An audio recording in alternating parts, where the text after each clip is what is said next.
And it's now my great pleasure to introduce my partner in crime, the real lodestar of this initiative, Ivanka Trump, advisor to the president. Thank you. Thank you. Thank you, Ambassador. And Secretary, I can say that Sarah will blow you away.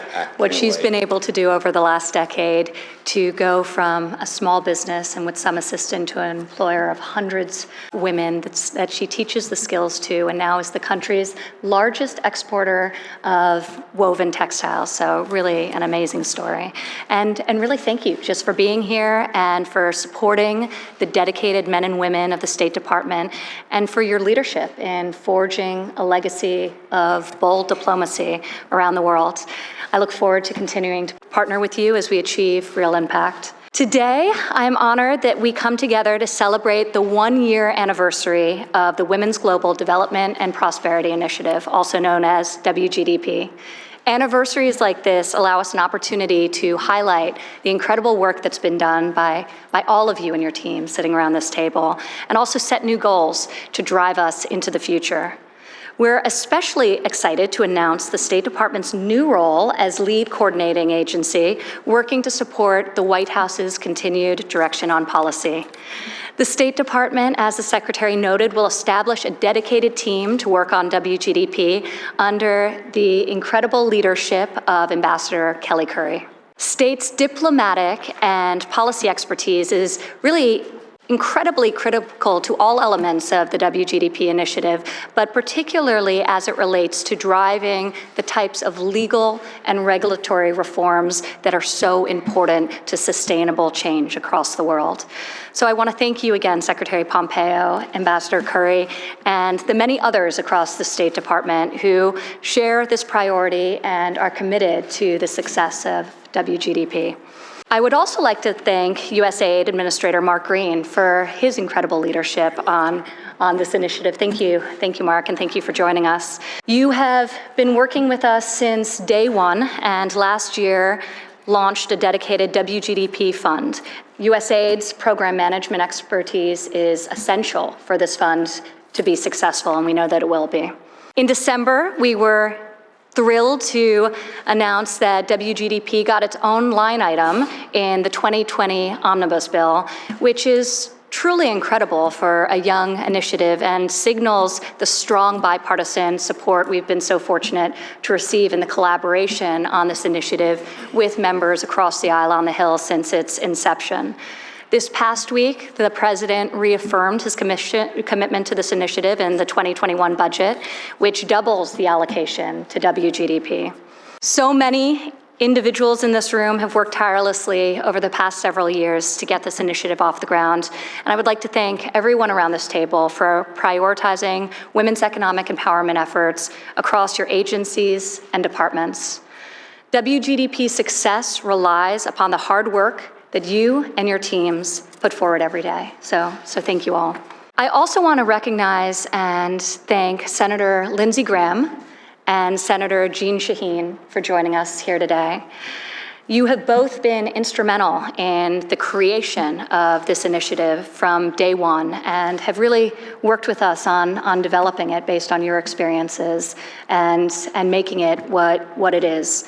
We first worked together on women, peace, and security legislation, and subsequent to that on the Women's Entrepreneurship and Economic Empowerment Act, and have built a very constructive relationship based on trust and a shared mission and a shared goal, which is why I am particularly pleased to be able to announce today that we will be introducing bipartisan legislation in the Senate to promote the empowerment, development, and prosperity of women globally, aptly named the WGDP Act.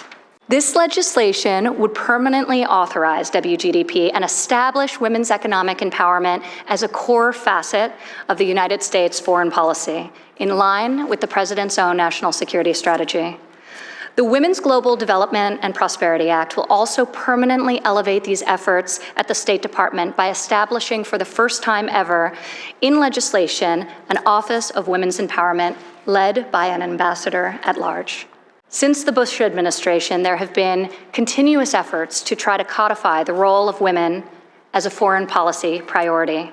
This White House looks forward to working closely with Congress in passing W-GDP legislation and realizing this long overdue goal. We thank you for your partnership and your commitment to helping us get this done. I'd also like to recognize and thank Representative McCall. Thank you, Representative. And his counterpart in the House, Representative Lois Frankel. I'm really happy to also be able to announce that under their leadership, they will be introducing a companion bill in the House of Representatives in the coming days. And we thank you again for your steadfast commitment to advancing this work, Representative McCall. Really thank you, and thank you for being here. To put all of this in a little bit of context, last February, the President signed a National Security Presidential Memorandum to officially launch W-GDP. W-GDP is the first ever all-of-government coordinated approach to women's economic empowerment across the agencies. This NSPM also established an ambitious goal of reaching 50 million women across the developing world by 2025. Today, we will release the first annual W-GDP report in front of everyone today, detailing our impact. And I am beyond excited to be able to announce that we have reached over 12 million women in the last year alone. It's really amazing. All of this through innovative new programs and projects across all three of the W-GDP pillars, all of which is itemized in the report. One of the key components of W-GDP is recognizing the role of both the public and private sector in achieving large-scale and lasting results. The private sector is just an absolutely critical partner in our mission as we seek to address barriers to women's economic inclusion. And I would like to call out a few of our partners that were with us from inception, including MasterCard, Visa, and UPS, for helping us generate this tremendous impact. These partnerships have made it possible to source and scale innovative new projects across all three of the pillars. Under Pillar 1, we are advancing workforce development and vocational education for women by equipping them with the necessary skills to secure jobs in their local economies and to enhance the productivity of the work that they are doing. We have launched programs like Women Connect, a call for solutions to improve women's participation in everyday life by meaningfully changing the way women and girls access and use technology. Through this program, USAID has awarded over $2.9 million to 12 grantees working to bridge the digital gender divide in their countries. In Pillar 2, we are empowering women to succeed as entrepreneurs. We know that women-owned or women-run businesses make up a third of small to medium-sized enterprises in emerging markets.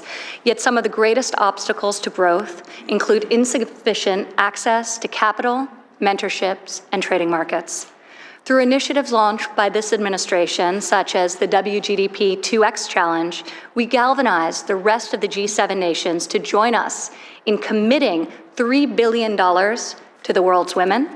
And through the World Bank Women's Entrepreneur Finance Initiative, which the United States was a founding member of, otherwise known as WEFI, we have mobilized more than $2.6 billion to date from 14 separate countries.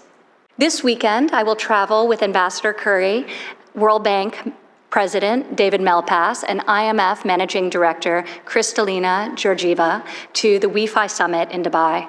With the help of many in this room, we are making historic progress on closing the gender credit gap and empowering women entrepreneurs to create jobs in their communities and growth in their economies. Finally, and very importantly, maybe the most importantly, Pillar 3 recognizes the central role of a legal framework that enables women to thrive by eliminating legal and societal barriers that prevent women from fully participating in the economy. Today, in 90 countries around the world, there are still laws on the books that restrict women's ability to work in the same jobs and sectors as men, oftentimes the predominant industries in those countries and communities. In 75 countries, there's at least one law that prohibits women from owning, managing, or inheriting property. We can and we must address these discriminatory laws and regulations. To that end, Two of the most significant milestones we have seen in W-GDP's first year are that the governments of Côte d'Ivoire and Morocco each amended laws to promote women's economic empowerment through addressing women's property and land rights. We commend those governments for making these important and bold reforms. The United States stands eager and ready to work with every country willing to take action to address discriminatory legal and regulatory barriers that hold women back and impede economic progress for all.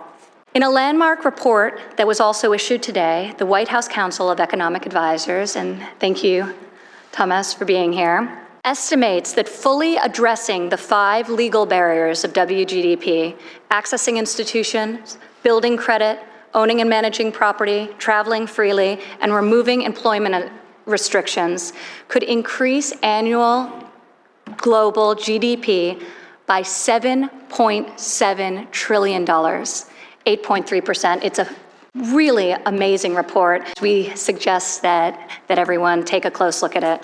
In the coming year, we can work to empower millions of women to lift their families out of poverty, to grow the economies in their country, to reduce dependence, and to deliver on the promise of greater peace and prosperity. I look forward to working with each of you around this table as we advance this ambitious goal. And now I would like to turn it over to my dear friend, Senator Graham, to follow up with a few words. Thank you, Senator.